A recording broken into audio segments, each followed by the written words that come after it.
You're watching Taste the Victory.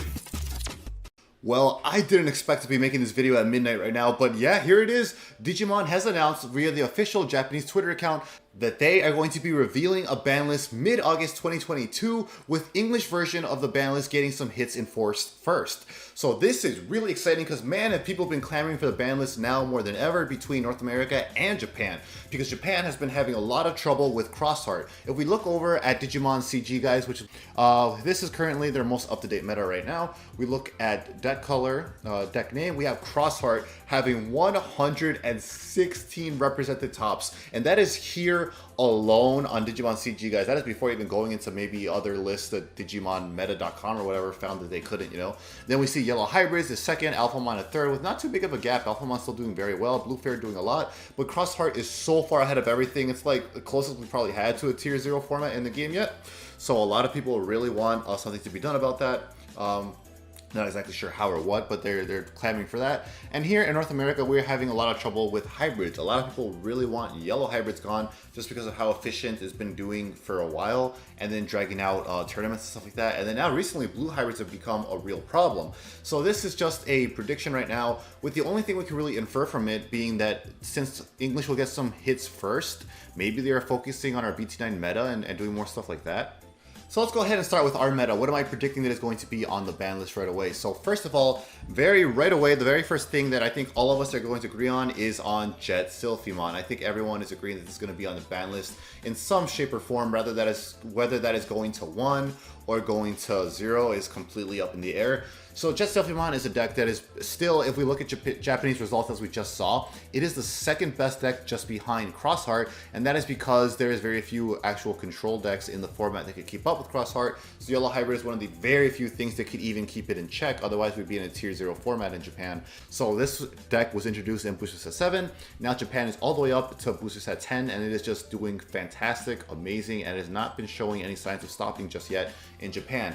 Using the logic that they did to hit Savior Huckmon for Justimon, they said that it was too good of a deck for too long in the tournament format, so they wanted to hit Justimon because of that. So using that same logic, seeing what we have here in Japan, like Justimon just simply needs to go, it also causes a lot of prolonged games and timeouts, you know, draws rather in tournaments, which is something that a lot of people complain about. So yeah, Justimon is without a doubt being on this list. The question is it going banned completely or is it going down to 1? I think it's going to 1 just because they need to have a way for this deck to still see play. Like you need a yellow hybrid package or the deck simply just doesn't exist. There has to be like something there until they could get a new version out, like a refixed version, you know, whenever they print a new Justimon sometime in the future. So I think putting this to 0 would be insane. Like you have basically no playable yellow deck whatsoever. At least with Justimon, you have like a chance to recover and stay into the game. You think of it as an option card at that point at 1, and it could be kind of pivotal, you know, giving you back that security potentially being a really important security check, really powerful, you know. So I think at 1, it still has the potential to like help you stay in the game. I think there is some merit to leaving it there until you could actually like balance a better Justimon and print it in a new set, maybe in a future Frontier set. So I think Justimon is probably going to 1, and that's fine. So what else is going to be hit? And then the picture here, like it's nothing. It doesn't load for whatever reason, but it's not important. The important thing is the announcement. So this language here is what's making a lot of us speculate is the English version will be enforced first. So a lot of people are thinking because of Justimon getting hit and this being an OTK format, OTKs will go absolutely wild without security control or yellow hybrids keeping it in check. Because of that, and because of this language, people think that oh, the G1 Climax is live in Japan right now? I gotta watch some New Japan Wrestling after this. But people think that they're going to, because of that language, because of what I just said, that they're going to hit some decks, some of the top BT9 decks right now, like maybe a hit to Alphamon, maybe something to Garurumon or something like that. Because right now, Alphamon and Garurumon are predicted to be the best and second best decks in the format. So, you know, one of their best options to counter them being gone completely. They even printed a card like Congo, you know, because it was such a problem. So with Justimon being gone completely, you probably have to touch them like that. So I don't know what you would do realistically to hit them while not also making people not want to abandon the deck when it's just about to come out. A very popular suggestion I've been hearing among other content creators and friends that we've been talking about is Doru Greymon, because this does a lot for the deck. The security attack +1 is really important for your OTK. The protection is really good, so you can come out and start building outside of the racing area and taking advantage of cool boy effects and stuff like that. So Doru Grey would be something to potentially hit to keep it in check without necessarily killing the deck either. I just don't know if they're gonna touch that though. I think if you want to like answer everything completely, like in one foul swoop, you would just hit Cool Boy, because Cool Boy is what enables a lot of this. Like, it's only 2 costs, it adds to your consistency, it gains you memory, and it draws you into more pieces. Like, it's ridiculous for only 2 memory. So the best option would be to hit this, maybe put it to 1, or even just ban it. I don't know if you need to do that, because like, you want to sell the new set, you know, this is helpful to a lot of X-Antibody decks. So I don't know if that gets to 0 or what, maybe 1 or 2, but like most decks are only running it at 1 or 2 unless you're Alphamon. So I don't know exactly what you would do to hit something else, but people are predicting that. However, we're looking at blue hybrids as well, because blue hybrids is something that has been massively gaining popularity. It has been basically tier 1 since it was printed in the game in Booster Set 7. It falls off after BT9 because of that X-Antibody option, not being able to strip it, so you don't get a lot of your effects off. And then also by BT10, Crossheart becomes such a powerful deck that there's no points, because you just play Blue Flare if you want to even try to keep up instead. But here in North America, blue hybrids are going kind of crazy. JT Lewis posted the other day on the Digimon TCG 2020 Facebook a compilation of data. This was from June 25th to July 17th, some recent tournament toppings. This is looking at top 16, where we saw blue hybrid had tons of representation. Imperial being the second best deck, but after that, it's just far ahead of everything else.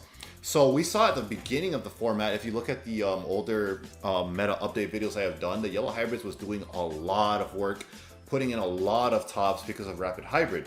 But it seems people have adapted to it ever since, with Imperial and blue hybrid taking up a lot of the top spots.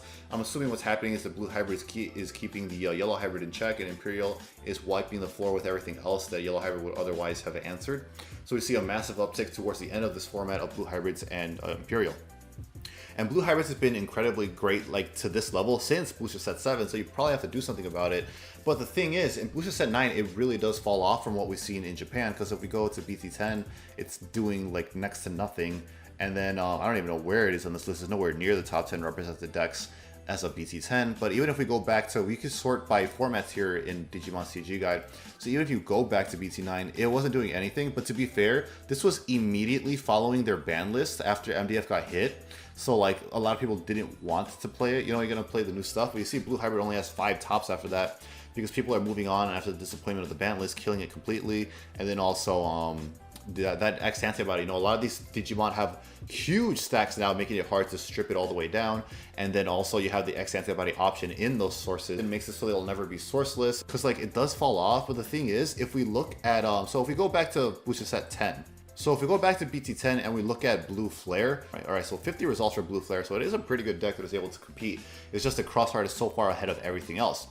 But if we look at Blue Flare, let's go ahead and open up some results here. We take 1, 2, let's look at like the first top 3 that we see here. We see that Blue Flare is using a lot of the same tools, because we look at that one Blue Flare there. I think we see another one here that came like in second or something. I'm seeing that. We see Korikaku in there. We see Sora Joe in there. Was Sora Joe in the last one that we just looked at? Let me see here. Yeah, Sora Joe's in there. Tommy is still in there. Yeah, Sora Joe again, because Sora Joe is such an insane card. Then we see once again Sora Joe, and then Howling Membus, some similar stuff here and there.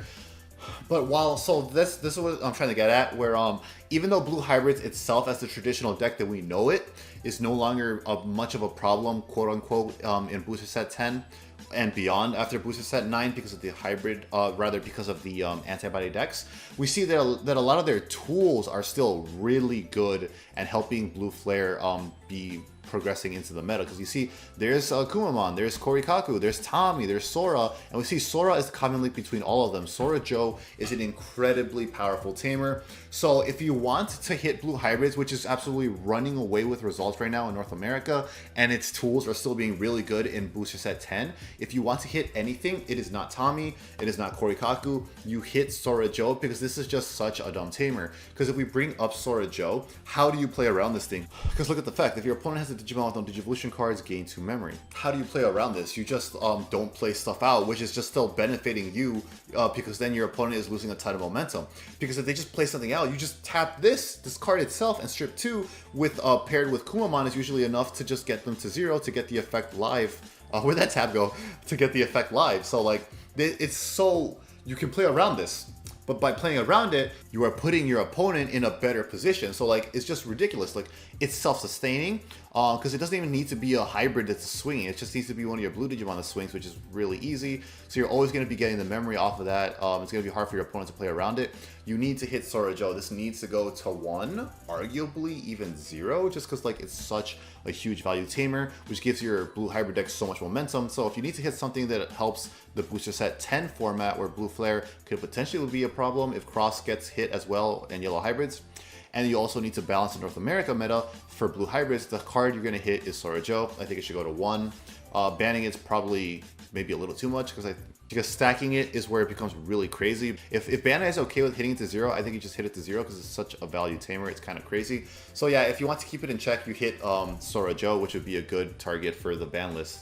And then if we look to booster set 10, the main problem is Crossheart. A lot of people are worried about that card being, or that deck rather, being a basically tier 0 format.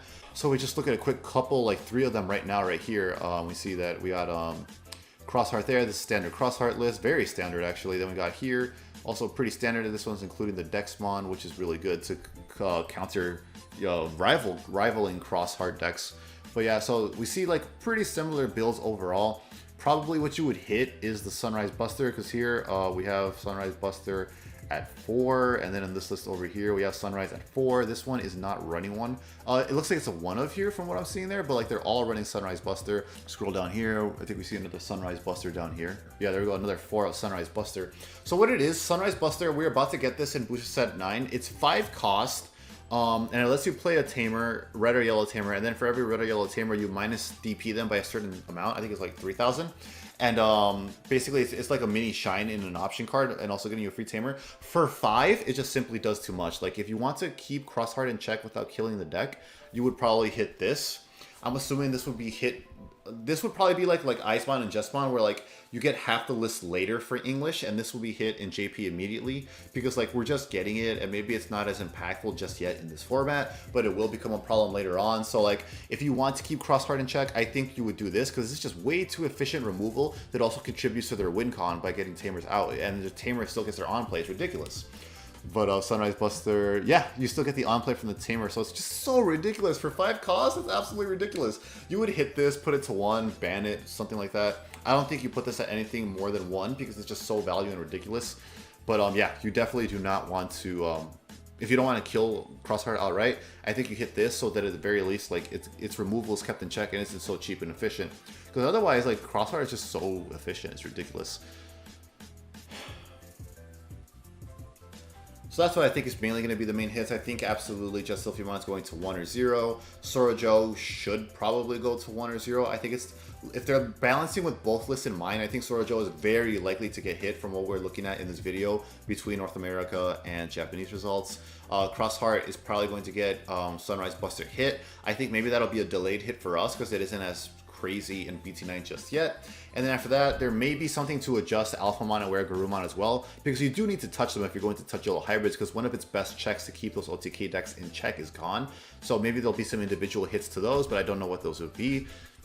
And I'm glad I don't have to be the one deciding that. But that's going to be it for me. I hope you guys enjoyed this video, getting a quick peek at the BT9 format and the Japanese format of BT10. Let me know what you guys think is going to get hit, what you want to get hit, and I'll see you in the next video. Until then, remember to stay hungry until you get a taste of victory.